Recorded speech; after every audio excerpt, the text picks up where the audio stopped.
I've been in this game for 50 years, and the last thing I ever thought about was having my hands In the peaceful hills of Malibu, where the ocean breeze whispers through the palm trees, one of Hollywood's most beloved actresses lived a life that seemed picture-perfect.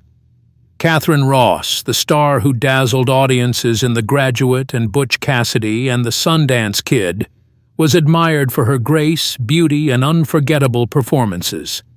But behind that golden image was a shocking truth that even her closest fans could hardly believe.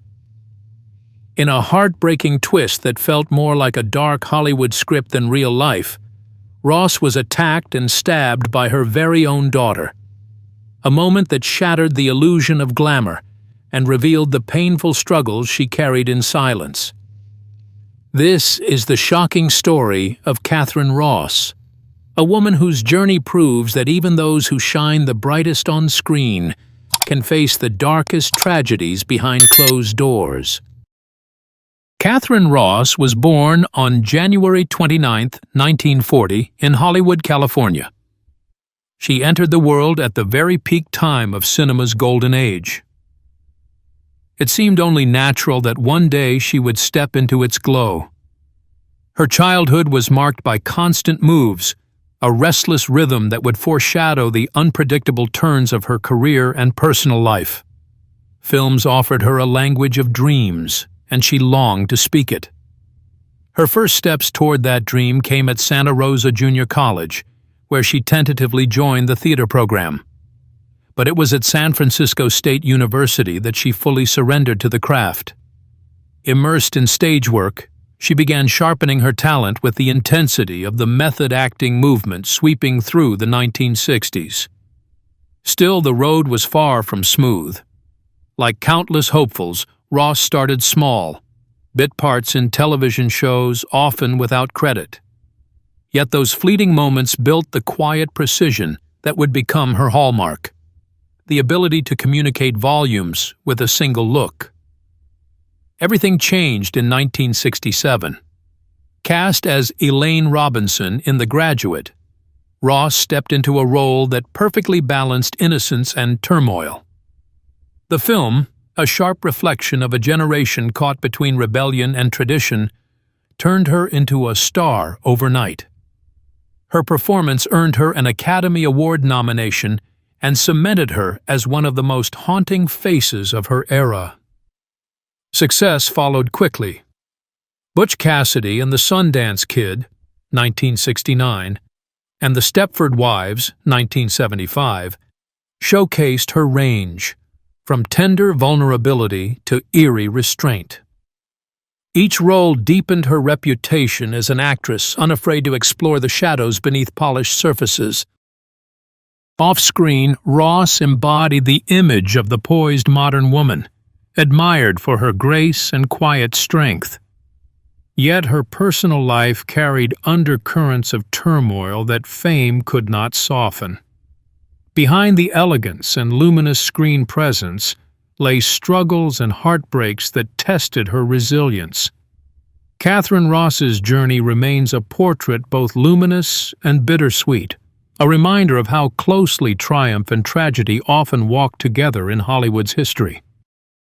Her next great triumph came with Butch Cassidy and the Sundance Kid, 1969, where she stood her ground with effortless grace beside Paul Newman and Robert Redford. That same year, she took on a more daring part in Tell Them Willie Boy Is Here, playing Lola, a Native American woman caught in a tragic tale of love and injustice. Her sensitive performance won her the BAFTA for Best Actress, a recognition of her ability to embody characters rooted in both strength and sorrow. By the mid-1970s, Ross chose projects that carried heavier meanings. In The Stepford Wives, 1975, she portrayed Joanna Eberhardt, a woman unraveling the sinister perfection of suburban life, a role that resonated with the growing feminist wave of the era. Critics praised her ability to inject vulnerability into a story about autonomy and control.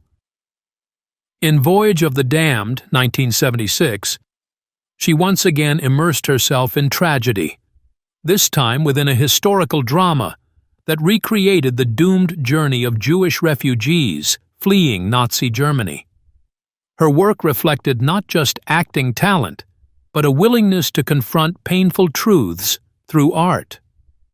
Ross also transitioned her quiet strength to the screen, with appearances in films such as Murder in Texas, 1981, and The Shadow Riders, 1982, in which her interpretations of multifaceted troubled women held viewers in thrall. Both in films and on TV, she declined to opt for simple roles, instead taking on characters of depth. Off-screen, Katharine Ross's private life had as much of a tumultuous beat as the characters she played. Romance visits her quite frequently, yet it rarely lasts. Her initial marriage to actor Joel Fabiani in 1960 was short-lived and ended 2 years later, victimized by youth, drive, and the relentless speed of Tinseltown.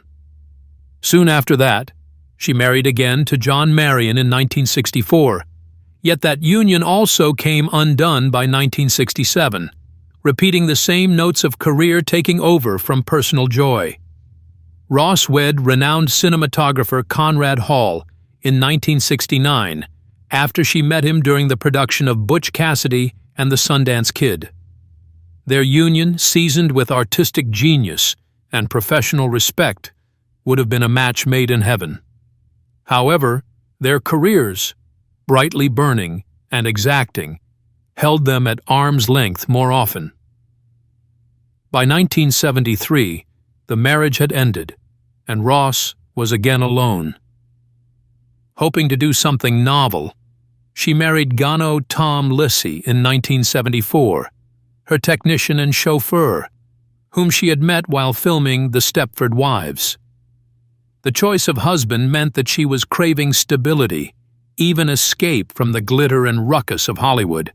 But even that experiment in a less frantic life didn't work out, and by 1979, the marriage was ended. Katharine Ross first encountered Sam Elliott in 1978 when she was filming the Gothic horror film The Legacy in England. Both of them had been in Hollywood for decades, yet their careers had followed parallel tracks without overlapping until that day. Ross was still under contract to her fourth husband, Gano Liss, at that time, while Elliott was quietly developing for himself that unmistakable voice and rugged screen presence that would later become legendary.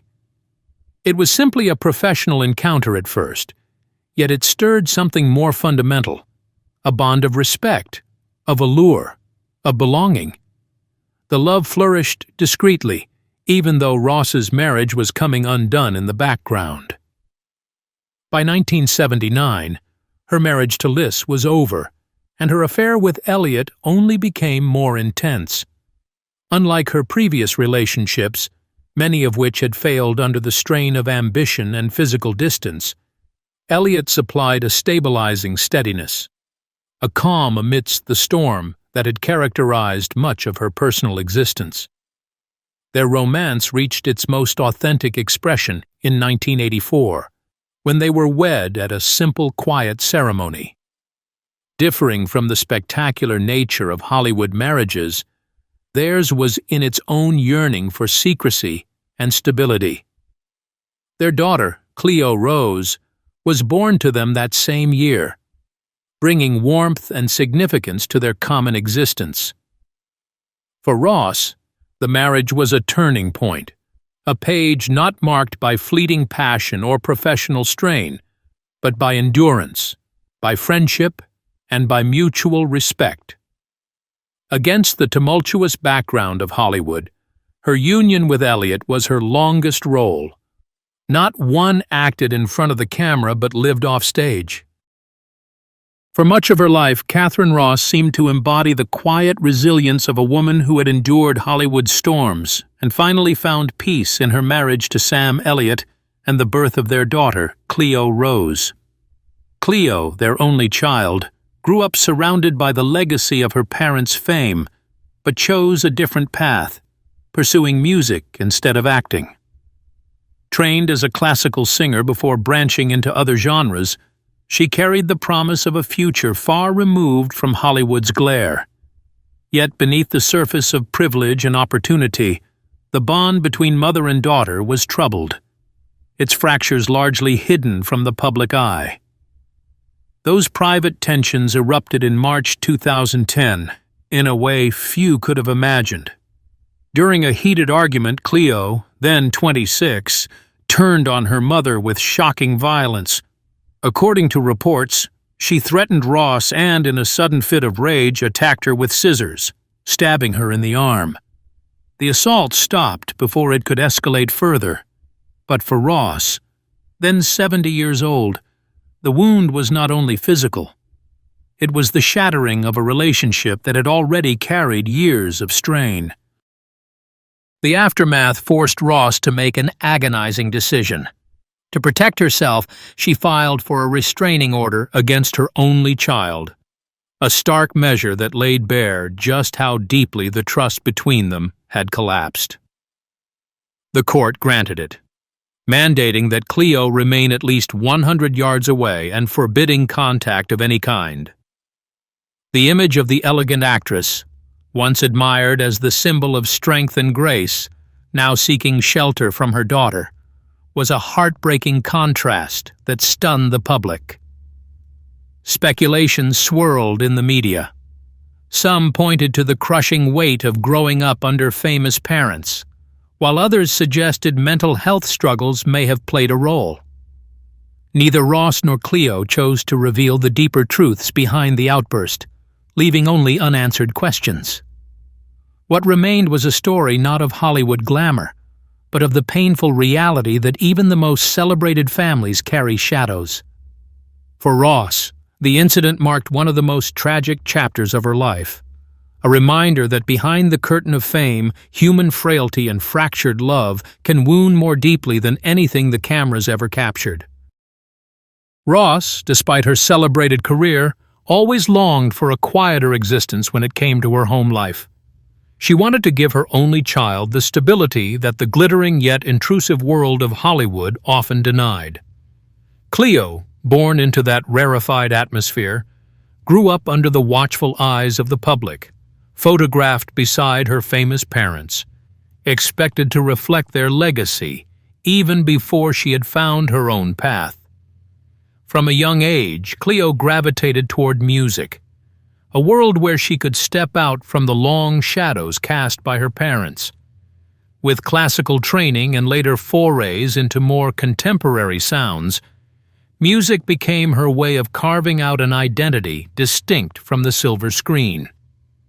Yet, as much as this pursuit gave her a sense of independence, it also underscored the weight of comparison.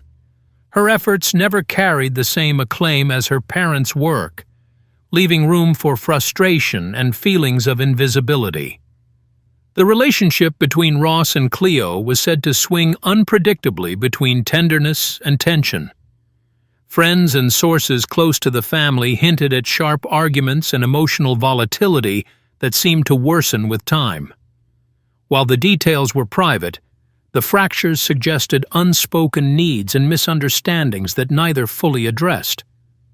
For children of celebrated figures, the struggle for self-worth can often cut deep, and for Cleo that battle may have been particularly painful. By the time of the violent outburst in 2010, the strain between mother and daughter had likely been building for years, simmering beneath the surface. The incident became a very public breaking point, but in truth, it was only the eruption of deeper, long-standing struggles within their bond. It revealed the hidden cost of growing up in fame's shadow, the unresolved wounds, the search for identity, and the tragic reality that even in a family built on love, the cracks can grow wide enough to shatter everything. The violent confrontation between Katharine Ross and her daughter Cleo Rose Elliott in 2010 did not end with physical wounds alone. It left scars that were legal, emotional, and deeply personal. In the days that followed, Ross, then 70, made the heartbreaking decision to seek protection from the very child she had raised. A restraining order was issued, requiring Cleo to remain at least 100 yards away and to cut off all contact with her mother. Though framed as a necessary act of self-preservation, the legal mandate stood as a stark symbol of the fracture between them. A mother compelled to draw the sharpest possible boundary against her only daughter. For Ross, this choice was not made lightly. Filing such an order meant confronting, publicly and painfully, the truth that the relationship she once nurtured had spiraled into something dangerous. To admit that her child had become a threat was not only a measure of fear, but an acknowledgement of years of unresolved strain. It was a declaration, both to herself and the world, that the bond between them had collapsed under its own weight. The emotional toll was immense. Ross faced a storm of betrayal, sorrow, and lingering fear. The incident was not a quiet family matter. It was splashed across headlines, dissected by the public and shadowed by speculation. For a woman who had always carried herself with grace and guarded her private life carefully, the intrusion was another wound. She was forced to process her trauma not in silence, but under the gaze of strangers, her maternal heartbreak transformed into a spectacle. For Cleo, the restraining order was equally significant. Though details of her private response remain unknown, such legal intervention often brings a sobering reckoning. It may serve as a moment of painful reflection, a catalyst to confront the turmoil that had led to such violence. Whether Cleo pursued therapy, sought help, or withdrew into further isolation remains unspoken. The silence only deepened the tragedy. An open-ended narrative of what might have been resolved behind closed doors, but instead became a matter of public record. In the wake of the incident, mother and daughter were forced into a new reality, one defined by distance, both mandated and emotional. The restraining order was more than a legal document. It symbolized a rupture that could not be easily mended. The path forward, if reconciliation were ever to be attempted, would demand not only time, but an extraordinary willingness to heal old wounds with patience, forgiveness, and perhaps professional guidance. The year 2010 marked a painful rupture in Katharine Ross's personal world, one that left scars not only on her arm but also on her spirit. The violent clash with her only daughter, Cleo, was not something easily forgotten. In the wake of that night, Katherine withdrew from the noise of Hollywood and chose a life that leaned more toward healing than performance. While details of her recovery were kept mostly private, it became clear that Katherine began to place greater value on peace and inner balance, rather than chasing every project offered to her. Instead of the relentless schedule that once defined her career, she appeared only in carefully chosen works, roles that felt meaningful and manageable, ones that respected her age, her craft, and her shifting priorities. This deliberate quietness spoke volumes. She was not leaving behind her artistry, but she was protecting her well-being above all else. Katherine's bond with Sam Elliott, her husband and lifelong partner, became the anchor in this fragile chapter. Through decades of marriage, the pair had built a rare Hollywood love story, one grounded not in publicity, but in loyalty. After the turmoil with Cleo, Sam's steady presence offered her comfort and stability, shielding her from the harsher glare of public curiosity. Their marriage stood as both sanctuary and strength, helping her navigate the storm while reminding the world that behind the headlines, Katherine was still supported by love. Her relationship with Cleo after the incident remains deliberately cloaked in privacy. Neither mother nor daughter chose to speak publicly about reconciliation, leaving the public to speculate. That silence, however, suggests a choice: to handle their wounds and fragile attempts at rebuilding away from the gaze of outsiders. In a life where her private world had once been so dramatically exposed, Katherine seemed determined to guard whatever healing process unfolded between them. Creativity, however, never left her.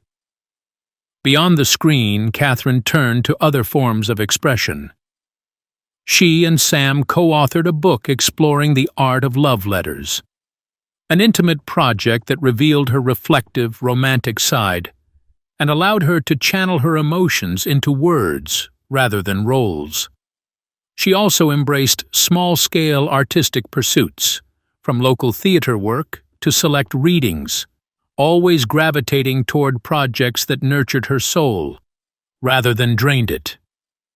Today, Katharine Ross lives a life that is quieter but no less meaningful.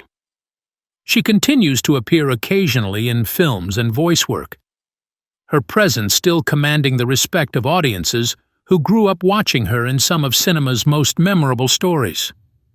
But the rhythm of her life is gentler now, centered on her marriage, her creative spirit, and the privacy she fiercely protects.